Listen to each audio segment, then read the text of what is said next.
नमस्कार, मैं BS मीना, सहायक आचार्य हिंदी, राजकीय महाविद्यालय बावनवास ऑनलाइन क्लासेज में आपका हार्दिक स्वागत करता हूं। वीडियो व्याख्यान श्रृंखला की आज की इस कड़ी में हम चर्चा करेंगे संचार पर कि संचार क्या होता है। संचार की विद्वानों ने अपने अपने तरीके से क्या क्या परिभाषाएं दी हैं और संचार की प्रक्रिया किस तरह से संपन्न होती है, उसमें कौन कौन से घटक होते हैं और संचार के कार्य क्या क्या हैं।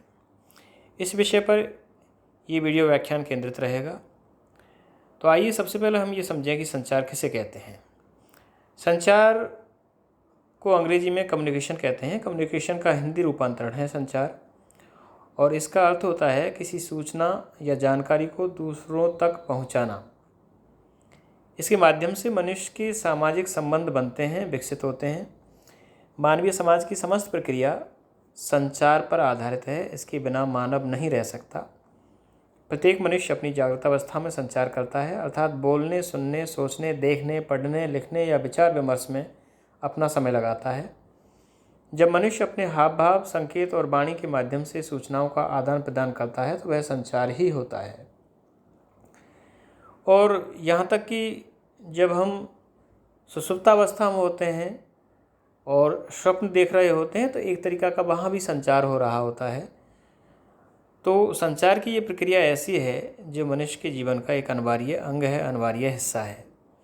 इसके बिना मानव जीवन की कल्पना करना संभव नहीं है। अब विद्वानों ने अपने तरीके से संचार को किस तरह से परिभाषित किया है, तो सर्वप्रथम लुडवर्ग कहते हैं कि संकेतों द्वारा होने वाला संप्रेषण ही संचार है।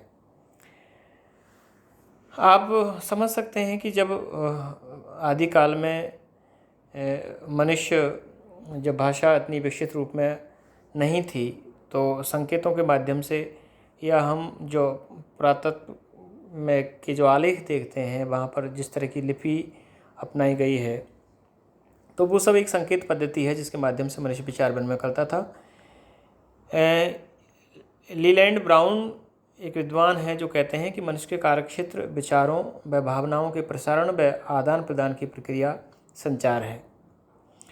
लेकिन डेनिस मैकअवेल कहते हैं कि संचार एक व्यक्ति द्वारा दूसरे व्यक्ति को भेजे गए संदेश के संप्रेषण की प्रक्रिया है।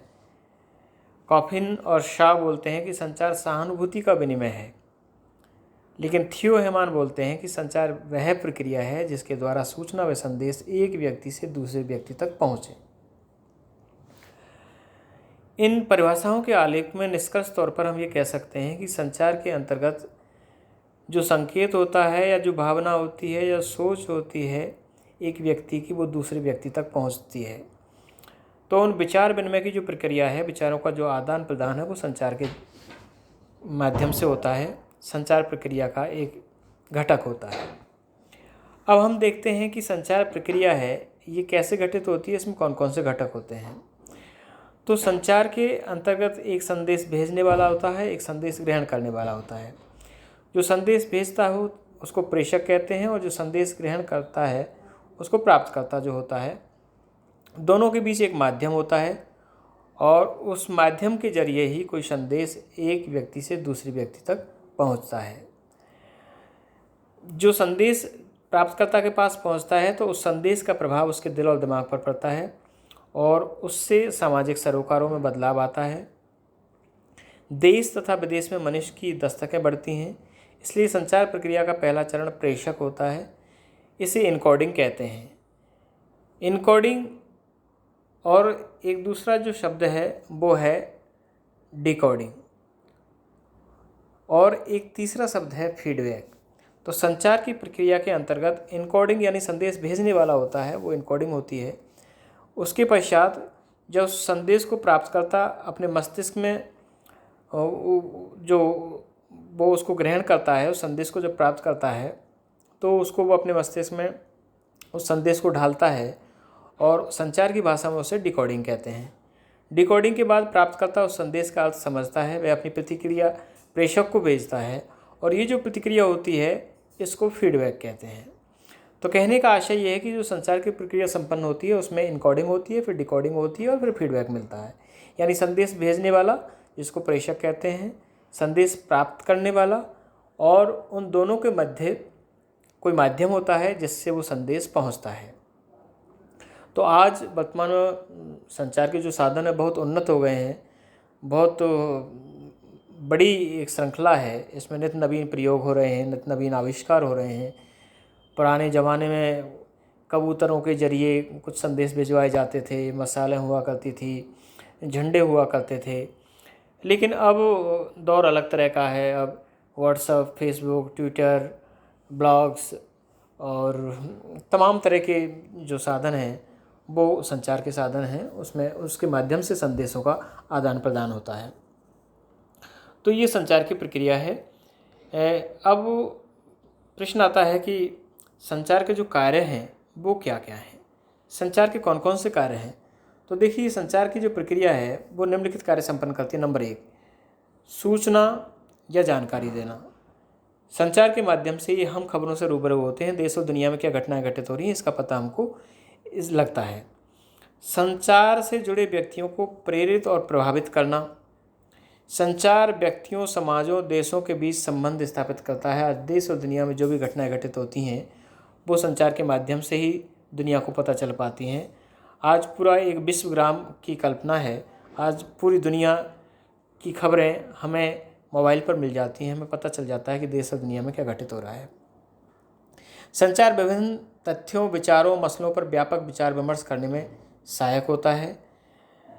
यदि संचार माध्यमों के जरिए यदि कोई विषय दुनिया के बीच नहीं आएगा या किसी देश में कोई मुद्दा या बहस जो बनती है वो संचार के माध्यम से बनती है। जब कोई विषय समाज में आता है या कोई घटना घटित होती है तो उस पर जो क्रिया प्रतिक्रिया होती है वो इन संचार साधनों के माध्यम से और संचार के जरिए संपन्न हो पाती है। मनुष्यों का मनोरंजन करना संचार का एक महत्वपूर्ण कार्य है। जितने भी संचार साधन हैं उनमें एक महत्वपूर्ण कार्य ये भी है कि उनके माध्यम से मनोरंजन होता है। मनुष्य आज, आप देखिए, आज मोबाइल का ज़माना है और इस मोबाइल के ज़माने में व्यक्ति कहीं भी स्वयं को अकेला महसूस नहीं करता है, क्योंकि उसके हाथ में ये डिवाइस है और इस डिवाइस के माध्यम से वह चाहे न्यूज़ सुन सकता है, वह चाहे अखबार पढ़ सकता है, वह चाहे तो रोज़गार की खबरें देख सकता है, वैकेंसियाँ कहाँ कहाँ निकली है, वह चाहे तो अपने रोज़गार के लिए आवेदन कर सकता है और टीवी की डिबेट्स देख सकता है, कृषि जगत की जानकारियाँ ले सकता है, खेल जगत की जानकारियाँ ले सकता है, लाइव टेलीकास्ट जो मैच होते हैं वो देख सकता है। तो ये एक संचार का ही प्रभाव है, ये संचार साधनों का ही प्रभाव है।